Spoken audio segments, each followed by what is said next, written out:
E aí, galera, tudo bem?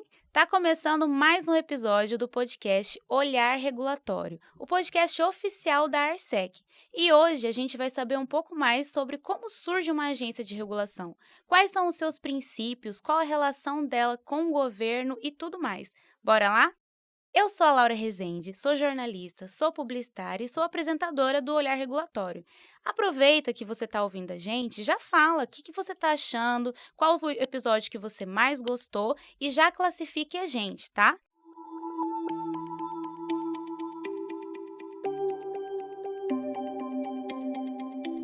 Bom, e para a gente aprender um pouco mais sobre como surge uma agência de regulação, a gente vai conversar com a Fabiana Cury, que ela é assessora jurídica da Arsec. Eu falei aprender porque a Fabiana, além de assessora jurídica, também é professora, né, Fabiana? Sim. Já leciono há 26 anos. Agora eu completo 27 anos, professora de Direito Administrativo e militante na área de Direito Público nesse período todo. Que Então, legal. além de ser militante, advogada nesta área, ainda pude aprofundar conhecimento, com obras, artigos, e fiz o meu mestrado, hoje estou fazendo meu doutorado, fiz teatro para ser uma professora Olha melhor. só, gente! Então, sempre gostei muito dessa veia acadêmica e desse aprofundamento científico. Que legal! E na área de regulação, você está há quanto tempo? Quando eu trabalhei no governo federal, eu tive a oportunidade de lidar com as agências reguladoras que envolviam a relação com os ministérios. Eu fui assessora por um período no governo federal da Dilma, e naquele momento a gente tinha um marco regulatório da energia elétrica. Então, ali as agências já existiam, principalmente a ANEEL, Uhum. mas a gente pôde trabalhar essa inter-relação do Ministério de Minas e Energia com a agência de regulação, à época, a ANEEL. E também com a área de mineração. Não era bem uma agência, era um departamento, que é o DNPM, que hoje já tem, então, agora em 2017, é a mais nova agência, né, a Agência Nacional de Mineração. Então, eu pude ter contato com petróleo, agência de Olha que petróleo, legal. com a agência de energia elétrica, com a área de mineração, e foi nesse momento, então, que eu comecei a aprender sobre o papel e a importância das agências reguladoras no Brasil. Bom, então eu já vou começar te perguntando como que surgiu a agência de regulação no Brasil? Qual que é o papel dela? Por que a gente precisa de uma agência de regulação no Brasil? A gente primeiro precisa perceber um movimento que nós tivemos na década de 90 Uhum.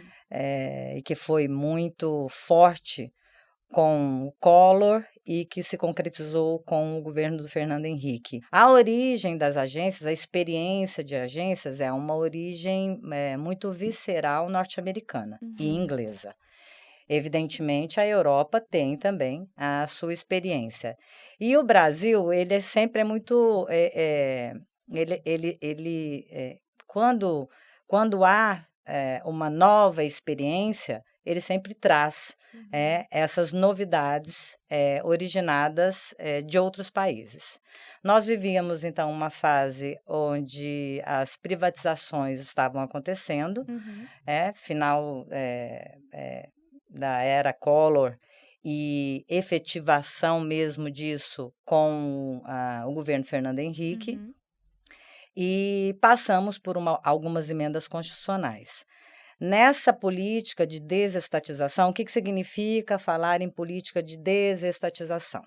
Significa que a gente sai de um papel onde o Estado ele era empresário, Uhum. ele tinha o controle da prestabilidade dos serviços públicos, ele fazia praticamente diretamente essa prestabilidade, Uhum. e ele passa a pensar de uma outra forma. Ele se reposiciona aí como um fiscalizador, ele se reposiciona como um agente indireto, né? Para que ele pudesse fazer isso, ele, obviamente, teria que repensar e replanejar a sua presença dentro do mercado. Então, começam as concessões, começam os incentivos às concessões. Então, vem com as privatizações, e aí o Estado tem o dever de prestar serviços públicos. Então, aqui eu vou fazer só uma parada para dizer o seguinte: quando a gente fala concepção de Estado, a gente precisa dizer o seguinte: para que ele serve? De forma bem simplificada, ele tem 3 grandes tarefas, tá, que ele tem que cumprir, que é a relação pactual que ele estabelece com a sociedade. Certo. A primeira grande tarefa é o poder de polícia, isso aí originado dos estados absolutistas, e que ficou, né, óbvio, que com um novo formato, hoje a gente fala de fiscalização e não mais de uma força de império absoluto e déspota. A segunda grande tarefa é a de prestabilidade de serviços públicos considerados importantes para a manutenção das estruturas sociais, da vida, né, a questão da saúde, da educação e outros serviços, tantos serviços. E a terceira, atividades de fomento, lazer, cultura, né? Então, essas 3 grandes composições macros, elas são inerentes do papel do Estado. Então, a sociedade entrega no pacto que ela faz e quer ver políticas públicas e políticas estatais nessa troca, nessa relação que a gente vive. Ok. Quando a gente começa, então, com as privatizações e com a política de desestatização, o Estado sai do papel de Estado empresário e vai para um outro papel, que é de um Estado regulamentador, fiscalizador, de um Estado planejador. Para que isso aconteça, ou seja, para que ele possa entregar uma das tarefas, que é a prestação de serviço dele, que é uma tarefa cara e importante para a sociedade, para que ele possa fazer essa entrega para a iniciativa privada, há algumas exigências, né? Então, ele faz um planejamento onde ele vai delegar, tá, a execução dessa prestação de serviço para a iniciativa privada. Em contrapartida, ele vai manter o controle e a fiscalização dessas atividades. Então, o que a gente precisa perceber? O Estado é o titular do interesse público. Ele não simplesmente entrega. Quando fala em prestação de serviço, quando isso é considerado pela nossa Constituição, pelo Pacto Social que nós fizemos, lá em 1988, e lá está escrito que existem determinadas coisas que são competência do Estado e prestar aquele serviço para a sociedade, ele é o titular do interesse público. Ele vai somente delegar a parte de execução para a iniciativa privada. Quem mantém o controle, quem tem que garantir que aquele formato de planejamento seja feito, que o volume de investimentos seja dado à sociedade para dar aquela qualidade na prestação de serviço é o Estado. Tá? Quando eu falo Estado, eu estou falando aí da União, eu estou falando aí de todos os estados-membros, Estado de Mato Grosso, Distrito Federal, Estado de Minas Gerais, e eu estou falando dos municípios, exemplo, Cuiabá. Certo. Tá? Então, a Constituição ela faz uma distribuição de competências para prestar esse serviço, tá? Dentro desses entes federados, mas, em regra, de uma certa forma, todos vão participar, cada um com a sua cota à parte, né? As agências reguladoras entram por quê? Elas entram porque há uma necessidade de maior segurança jurídica para aqueles que vão investir na prestação de serviço, que são os empresários. Então, quando a gente fala em prestação de serviço, o aporte financeiro é muito grande, né? Então, nós vamos falar telecomunicação, energia elétrica, nós vamos falar saneamento básico, são todas prestações de serviço com aporte alto, né, de dinheiro. E naquela época, ainda não havia permissão de capital estrangeiro. Aham. Então, com a desestatização, há essa possibilidade. E aí o Entendi. Banco Mundial vira e fala assim, bom, eu quero garantias. Eu quero trazer o dinheiro das empresas estrangeiras, empresas privadas, mas eu quero a segurança jurídica de que o meu investimento, o que eu vou fazer aqui na prestação de serviço, no próximo governo não vai mudar. Ou seja, eu não vou estar à mercê das oscilações políticas. Eu não vou estar à mercê de um governo que entra com uma visão, aí vem outro e muda a visão. Então, as agências reguladoras, elas entraram, primeiro, para dar essa estrutura de tanto segurança jurídica para que esses investimentos viessem com uma plataforma jurídica e regulatória planejada. Uhum. Então, as pessoas vêm, olham e dizem assim, é isso aqui? Esse é o formato? Então tem condição de investir. Né? Isso não vai mudar? Não vai mudar. Então, eu tenho condição de investir. Porque quando a gente está falando de contratos de concessão para prestação de serviço público, nós não estamos falando de pouco tempo. É bastante, Né? né? Nós estamos falando de 15 anos, 20 anos, 30 anos. Tem contratos que são 80 anos. Então, é você contratar uma empresa e você tem que ter a garantia que aquilo vai seguir por todo esse período, né? Que vai seguir, que ela vai ter as compensações dos investimentos que ela estiver colocando, que foram planejados. Uhum. Por exemplo, uma empresa, vem para fazer, aqui como é o nosso caso, vem para fazer implantação de rede de água e rede de esgoto. Uhum. Ok. Como é que é planejado isso? Então, tem uma proposta técnica, uma proposta comercial. Uhum. E aí, o processo licitatório é extremamente importante, porque ele define esse planejamento. Uhum. O plano municipal define como Cuiabá quer que isso funcione. Então, você tem vários instrumentos jurídicos que vão dando tanto à sociedade quanto àquela empresa privada investir, vai dando mais segurança. Sim. Tá? Então, o primeiro papel é dar essa estrutura de que é viável, é possível, vai ter investimento, não vou estar envolvido com as oscilações políticas.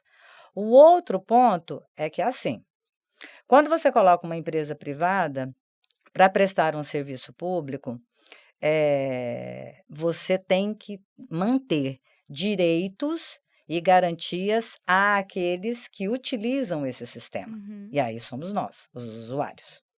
Né? Exatamente. E nessa relação, ela é naturalmente tensa. Uhum. Né?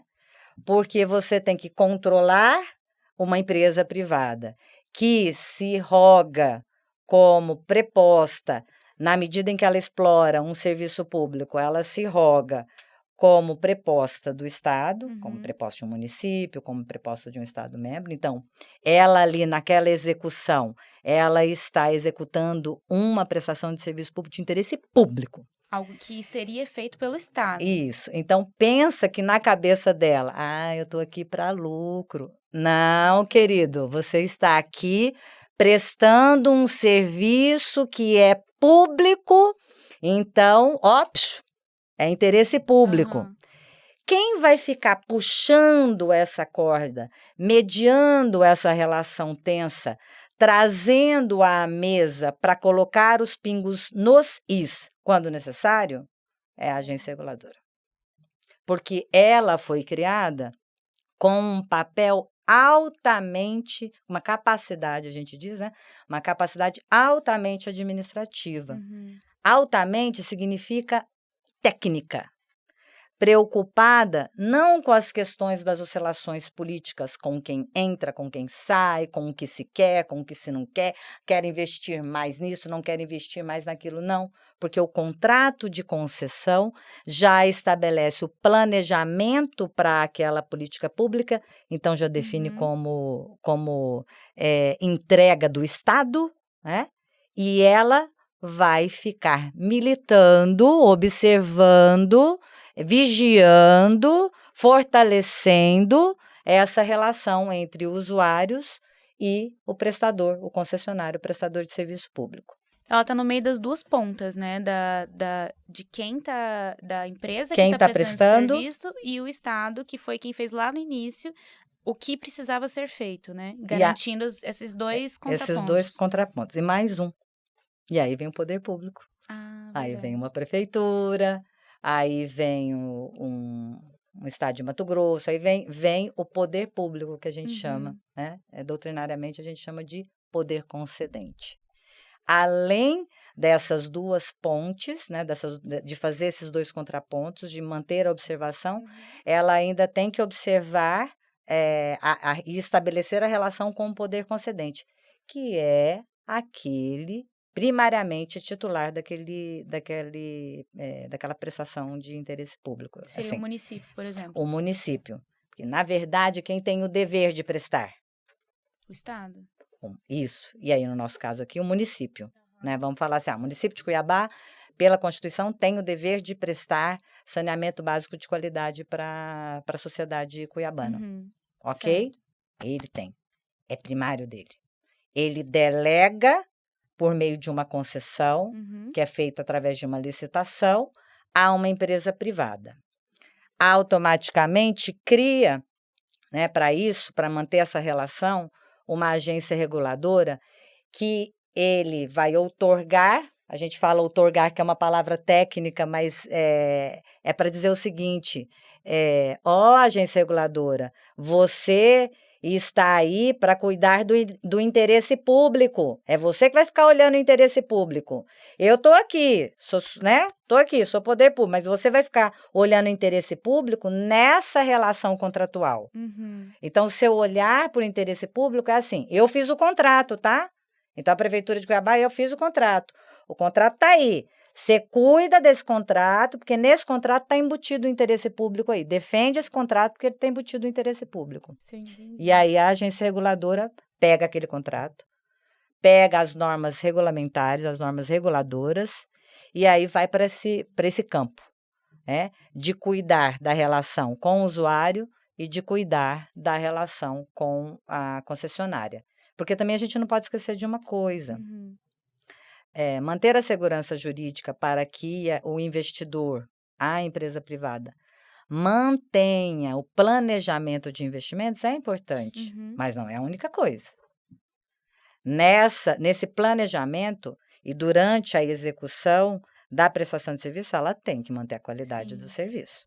Então, se porventura ela tem que prestar o serviço, fazer a rede de esgoto ou a rede de água, mas fica faltando água durante uma semana na sua casa, isso não é qualidade, ok? Então, aí cabe, obviamente, ao usuário,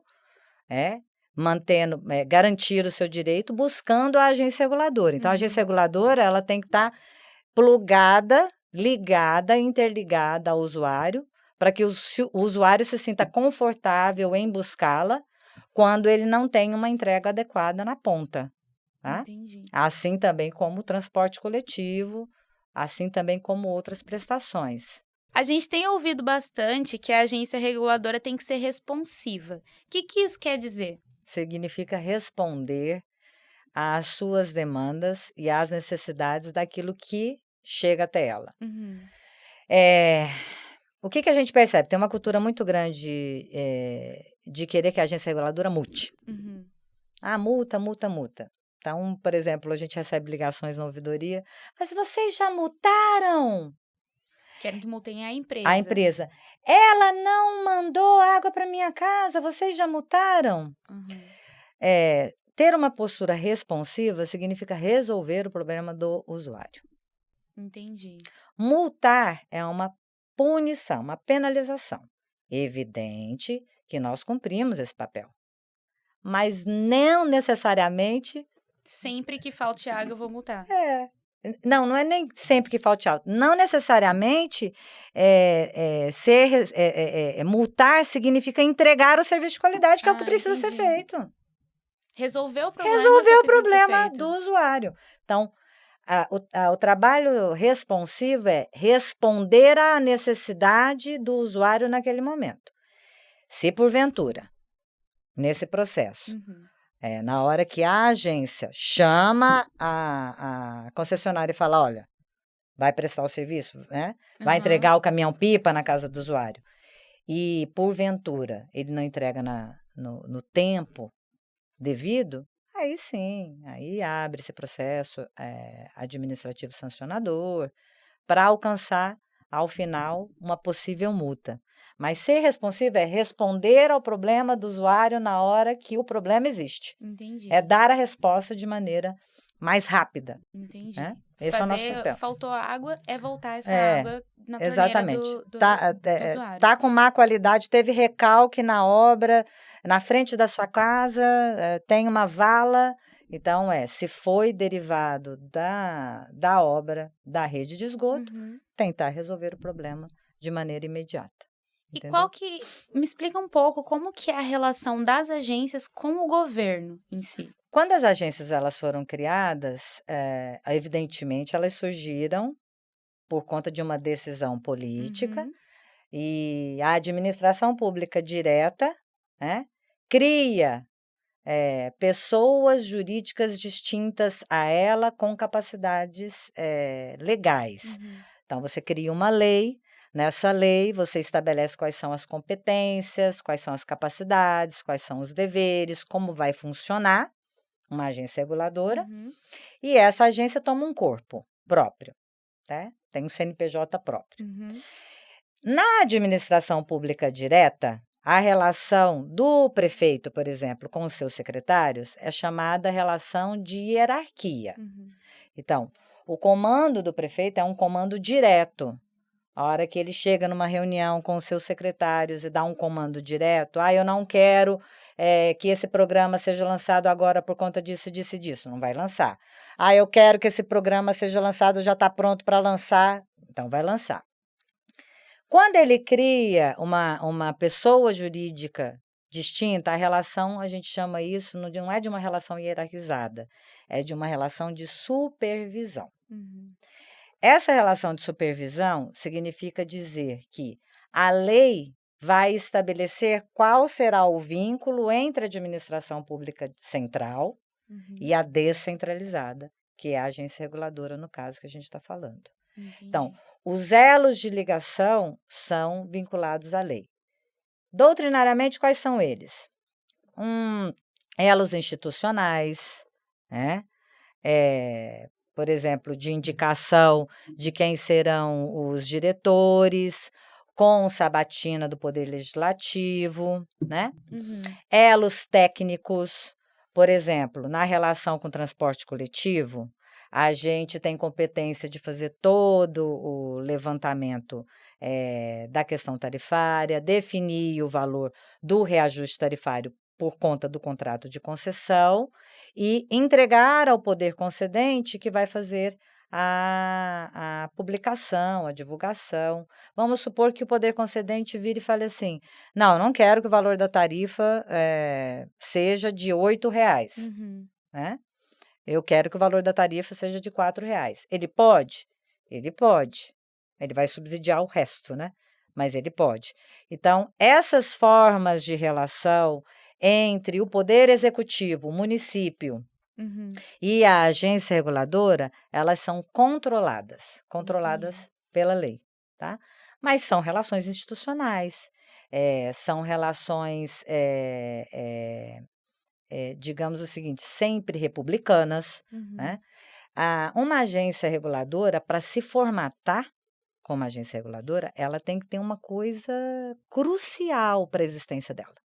Crucial, que é liberdade, que é autonomia.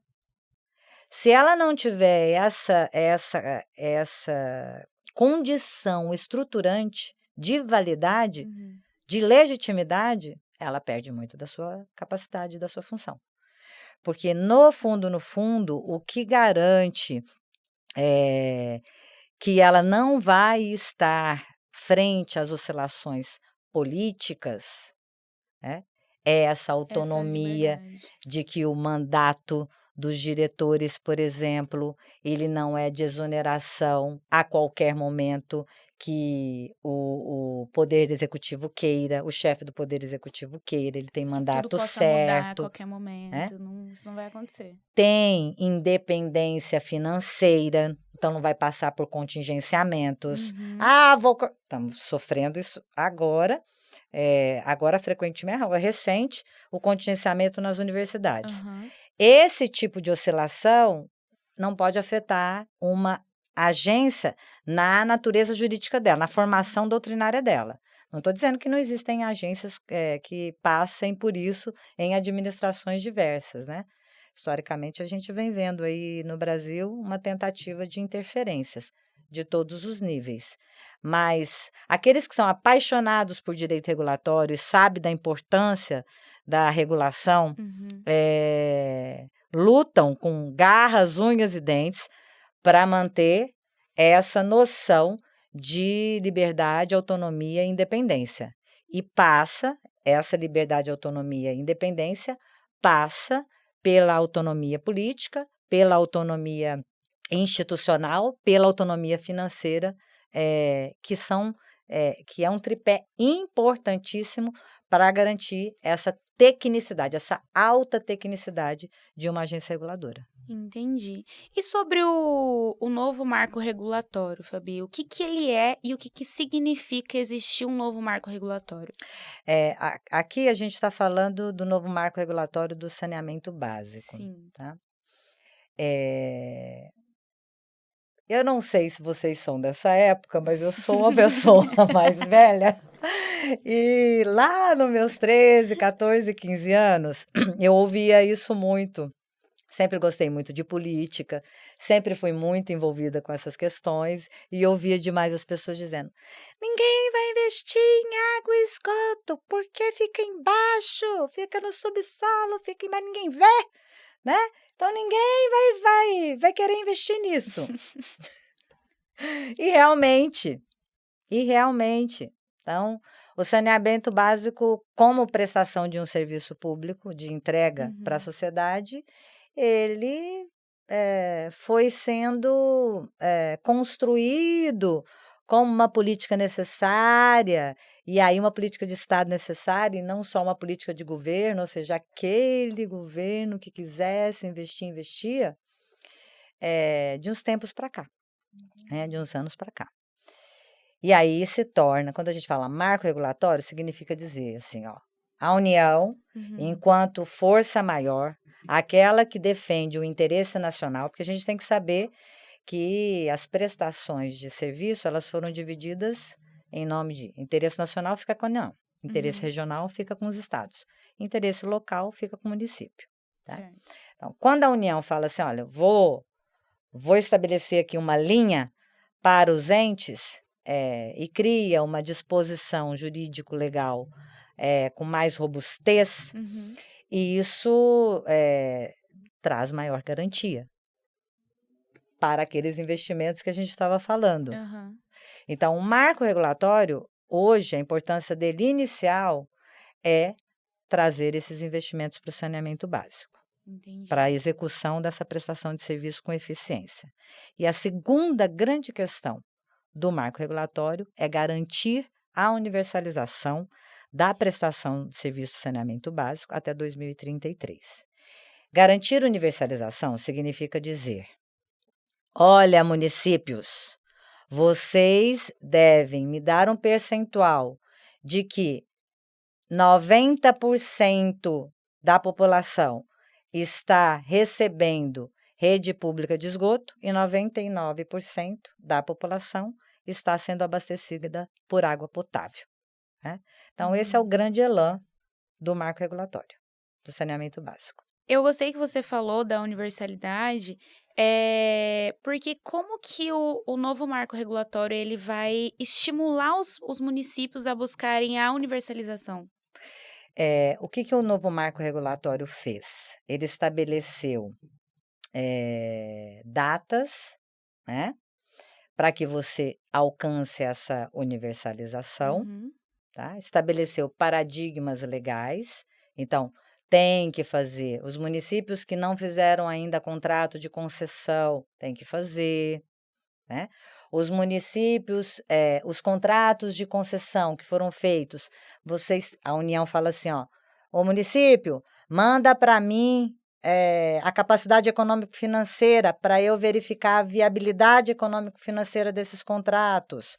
Quero saber se eles vão conseguir cumprir as metas de universalização até o tempo que eu determinei, tá? Certo. E aí o marco regulatório ele vem trazendo essas datas, esses anos, Esse cronograma, né? ele vem controlando essa macroestrutura, tá? Para quê? Para, em contrapartida, ele poder ofertar recursos. Então, ele diz assim, olha, se você não me trouxe comprovação da capacidade econômico-financeira do contrato, se você é município, até a data tal, não me trouxe a regularização do seu contrato de saneamento básico, você não vai ter recurso federal. Então, não adianta vir aqui no BNDES, não adianta vir aqui no fundo da Caixa, não adianta vir aqui na própria base da administração pública, porque recurso federal você não vai ter. Então, e não dá. Se não está posto, não tem como ser feito. Se não está sendo cumpridas as metas estabelecidas no novo marco regulatório, ele vai ficar sem recurso. E aí, sem recurso, esse município não avança. Ele não tem condição de avançar. Ele não tem. Porque, novamente, né, o investimento é alto. Ele precisa cumprir o que está sendo feito para ele poder ter recurso. Para ele poder ter recurso. Eu tenho percebido que tem um debate a nível nacional sobre a fragilização das agências reguladoras. Por que isso acontece? Tristeza. Aquele ponto sensível. Lembra que eu comentei com você logo há um pouquinho atrás que há também um importante papel da agência reguladora em estabelecer uma relação que pode ser tensa em alguns momentos com o Poder Executivo. Sim. E aí o que o Poder Executivo faz? É enfraquecer. É buscar enfraquecer as agências reguladoras.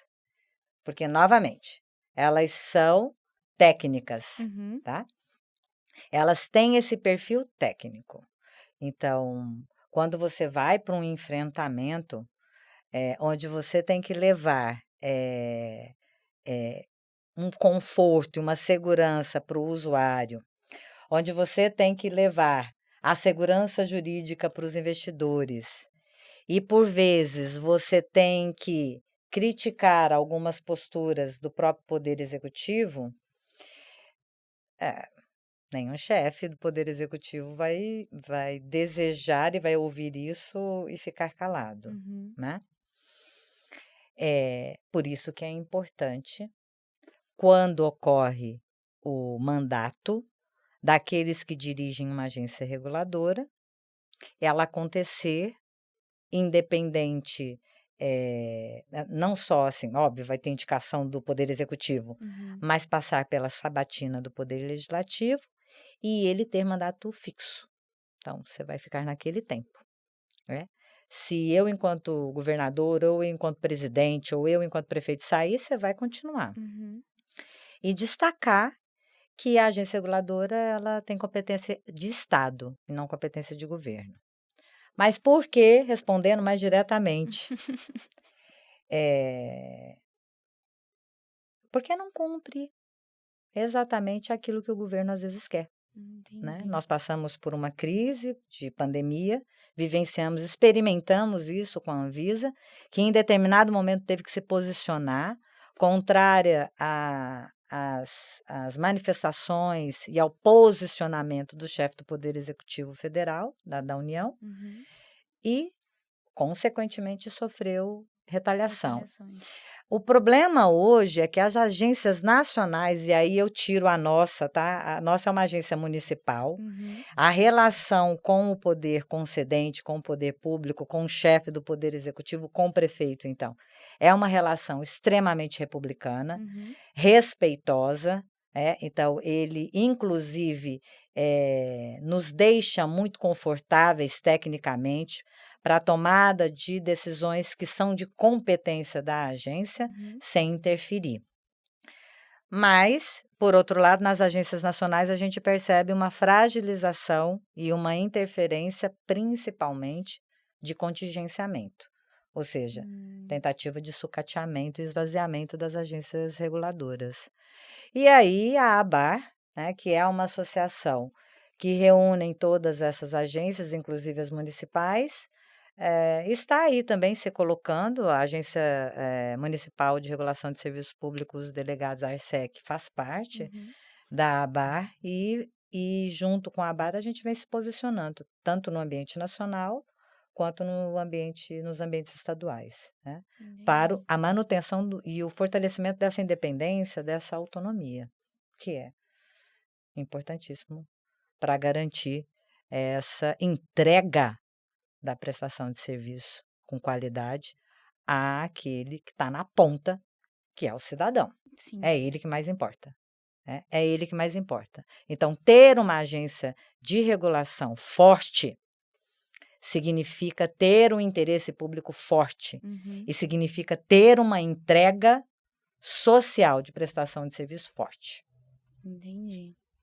Bom, eu acho que a cada episódio que passa, a gente consegue entender um pouquinho mais a importância da gente ter uma agência de regulação na nossa cidade, né? Você que usa transporte público, todo mundo, né, tem acesso a saneamento e etc., tá conseguindo entender um pouquinho mais a importância da gente ter uma agência reguladora, para que ela serve, e hoje a gente aprendeu bastante. Eu queria te agradecer, Muito Fabiana, muito obrigada pela aula. Muito obrigada pela oportunidade, muito obrigada por deixar eu falar, né? Eu te dou esse espaço. E eu que agradeço esse momento, que foi bem importante para mim. Obrigada. Que legal, muito obrigada. Esse é o primeiro podcast, né? Meu primeiro podcast. É o primeiro podcast, a gente nunca esquece, gente. Vai ficar marcado. Obrigada, gente. Muito obrigada. E para você que está ouvindo ou assistindo a gente, quiser saber um pouco mais sobre como funcionam as agências de regulação, eu sugiro que você pesquise um pouco sobre a Associação Brasileira de Agências de Regulação, que foi a que a Fabi citou aqui pra gente, a ABAR. Para você acessar, é só você procurar abar.org.br. Lá vai ter tudo o que você vai precisar. E para você conhecer um pouco mais sobre a ARSEC, você pode procurar nas redes sociais. No Instagram é @arseccuiabá. No Facebook é só você buscar por arsec.cba e o site arsec.cuiabá.mt.gov.br. E só lembrando para você que está acompanhando esse podcast em aplicativo de áudio e prefere assistir esse bate-papo, ver os nossos rostos, é só procurar no YouTube por ARSEC Cuiabá. Aproveita, deixa seu like e compartilha com todo mundo, beleza? Então é isso e a gente se vê no próximo episódio. Até lá! Até!